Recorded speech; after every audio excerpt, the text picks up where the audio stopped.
Hey everyone, welcome back to the channel. In this video, I'm going to show you how to change out the fan unit and controller, the thermostat, the coolant bleeder, and sort of the radiator on the second gen Infiniti FX and QX. It's all coming off.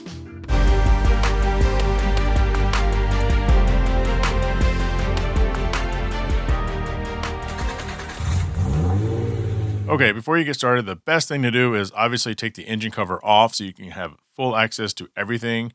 You're going to probably want to take the air box off on the right and left side. Everything you have is right in front of you. See this little bracket? This is the latch for the hood. You're going to have to take these two screws, these 10 millimeters off and back them out. On each side, this bar is connected to the frame or whatever the front of the car by two 10 millimeter bolts. There's one on each side. You can see one of them here. They're right on top of each other. And then if you go up and look down from the bumper, you can see both of them right here. See the top of one, and then there's one right underneath it. In this video, I'm not going to show you every single little thing you have to do to take out the radiator. There's a lot of videos out there that do that. But essentially, you have these two tabs that have to come out first. The air conditioning unit is in front. Here are the coolant hoses that we're going to be taking out. There's one, there's two, there's third one way down there at the bottom. All those are going to be changed out when we do the thermostat. So first off, this overflow tank has to come out. And then of course, there's the fan unit down there. That's all coming out in this video. In order to get all that, you got to get this overflow tank out of the way. And then of course, the thermostat is right here. It's right in front of you, which is perfect. Looking down from the passenger side, the horn is actually in the way. It's hard to get to those two 10 millimeter bolts that I was talking about to get that top frame off. So taking this out is pretty easy with the horn. It's got two connectors. One thing to remember is the one with the black wire just goes to the long stem that's sticking out. So once you get that out of the way and you remove the bar, it's time to move on to the thermostat. Okay, as I said, I purchased this part off eBay because I blew my radiator, blew my fan unit. So I figured I would change out the thermostat, the hoses, the whole chalada. So looking at the front of the radiator, I got to remove the top radiator hose on the left. After I removed the hose, I noticed there's a lot of gunk on it. I'm not used to doing this. Actually, I've never done it before, but I took some sandpaper to it. Apparently, this is pretty normal, but it still freaked me out just a little bit. However, right in front of you is a thermostat. You're going to use a 12 millimeter wrench. The screws are located in 4 locations. After taking the screws out, the thing pulls right off. You might have to give it a little bit of tug, and then you have the thermostat. This is one of the radiator hoses. It wouldn't come off, so I had to cut it off. As you can see here, it looks like it's been on there probably since this car was created in 2009. Here's the other main piece, and just like the other side of it, I had to sand it down. Probably not a big deal, but hit it with some 50 grit. As you see here, I have replaced one of the radiator hoses with the piece that goes to the thermostat. Got the thermostat back on. You notice there is a metal gasket. I chose not to replace the gasket, and the last thing I have to do is put this clip back on, and you're done with the thermostat. Okay, I just changed out 2 of the hoses for the radiator. And here's the units. So I changed out this controller unit a couple of years ago, but according to the dealership, it failed, which probably led to my radiator going out as well. So here's the one we're replacing it with. One thing I noticed is it's only got one controller unit. Okay, so in order to get more room, one thing you're going to want to do is take out the air box on the driver's side and the passenger side, because then you can see down here you have a lot more room to work with. Now, the only thing really holding this fan unit in are 2 10 millimeter bolts. There's one on the driver's side and there's one on the passenger side. And honestly, that's it.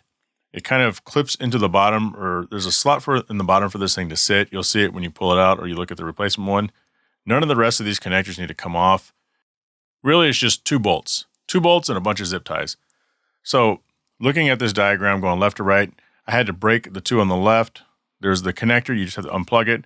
There's a zip tie connected to a factory hose, probably from a dealership at some point. The overflow hose goes down the middle, a connector on the driver's side, and there was another clamp that you had to break off, or a zip tie you had to break out. Okay, so now this video, I'm just going to show you guys exactly what I tore off. I had to shear that thing off. I couldn't quite get it off with a clip or screwdriver. I had to snap this one off as well. So that's 2 on the passenger side. There's where the 10 millimeter bolt goes. So again, that's 2 things I had to snap off or clip off. There's the passenger fan that I unplugged. There's another thing I had to cut off. And on the driver's side, unplug this from the unit, and I had to cut that little zip tie. Now that we have the thing off, you're looking at the OEM unit with the two controllers, and pay attention to this on the side. There's a hose that comes down that runs the transmission fluid. This is the clip I had to cut off, or the zip tie. And also down here, the transmission hose and another hose clip in there. And then on the passenger side, again, just like the diagram, I had to cut this thing off. I didn't buy replacement ones. I just ended up using my own zip ties. This thing, again, was connected to the factory hose. I didn't replace it, get it out of here. I guess in hindsight, maybe I could have or should have, and I could always still go down there and do it. So now we're looking at the new unit and the old unit. And one thing about the new unit is, as I mentioned earlier, it only has one controller. I called my dealership, and they said that's pretty normal when the manufacturers, they switch off from the two controllers to one fan controller. It didn't matter which one I looked up. They all came back to this one unit. So hopefully this has to do the trick. And as you can see, I already ran the hose right down the middle. Well, after I took the fan unit off, you look down and you can see that there's really nothing down there. It's just the radiator. Okay, now we're going to move on to the radiator. Now, taking this thing out is a major pain in the butt. These little tabs, you push these down, and these are where all the videos are going to tell you. You push this tab down, and the air conditioning unit comes out first. It kind of slides in these slots. But I found it incredibly difficult to get this done. And that's one thing none of the videos will tell you, is how incredibly difficult it is to actually remove the radiator. In fact, what I ended up doing is taking some pliers, some 10 snips, and cutting off those tabs. Why? Because you're not going to need them anyway, because a new radiator has the tabs. Also on the passenger side, there's a couple of connectors you have to take care of. There's this one unit that plugs in, and then this is the wiring harness for the horn. You got to unclip that or cut it off is basically what I ended up doing. These little pieces on top, these are actually rubber. I thought they were part of the radiator until I took it out and started comparing them. If you look down there, you can see the lower radiator hose. That was kind of difficult to undo. I just kind of got it underneath the car and pulled it off. Here's the rubber pieces that came off the top of the old radiator. And again, I kind of wondered for a while. And these rubber pieces come off the bottom of the radiator. Now, again, I'm telling you, I found it a lot more difficult to take the radiator out than any video says it is. So be prepared to cut your hands up. So when you put these pegs in, you want to put them in before you put the radiator in, because they don't fit on the bottom of the radiator. They just kind of sit in there. And it's a really good idea, but it makes it a really difficult thing to do to seat the new radiator on these holes perfectly. And so I struggled with that for quite a while. Just before we install the unit, at this point, I'd already took the radiator out and put the radiator in. This right here is the transmission hose that comes off from the top of the new radiator. Now we got the fan in, and it was the last thing I put in after the radiator, but before I did the bleeder valve. And then I just took a zip tie and tied the passenger side connector so it faces upward. So initially shopping, I bought this heater hose connector. Now this was the first thing I was going to do. But after looking at a few videos, I realized that I should probably change out the coolant bleeder valve as well while I'm at it. And that's what we did in this video. This thing was easy to locate on the driver's side. It's right here. Although it's right there, once I backed off the clips, I found it very difficult to actually remove this. I thought it may have been rusted or had some sort of corrosion, but there's actually no place to leverage it. So I had to wiggle it back and forth for a long time. And nobody really tells you that, but it's a lot more difficult, or I found it a lot more difficult than it should be. As you can see here, I pulled it out, and it really doesn't have anything on it that would have prevented you from pulling it. It's just a lack of leverage in trying to disconnect the hoses.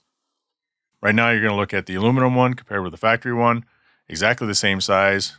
Okay, as you can see, I got the valve installed. It was a lot more difficult. It took a lot more time than I thought it would, but it's in there and it's good. And of course, the last thing you do is you need to bleed the system of any air. I just changed out the radiator, so it's crucial that you do it. This thing sat for so long, my battery was completely dead. So I went to bleed or burp the coolant system, let the vehicle run for a few minutes. I went to the top of the driveway, I turned around, I looked down, and I had this underneath the car.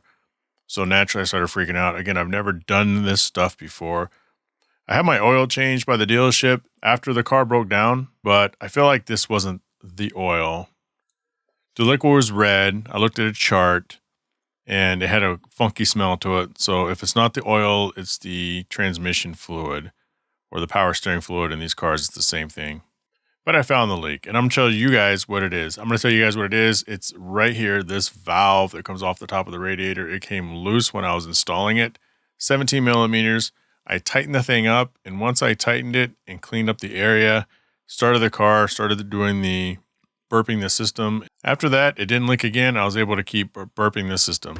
If you found this video helpful, please subscribe and check out my podcast, Hard Parking with Jay Finning, the non-automotive podcast, and I will catch you guys later.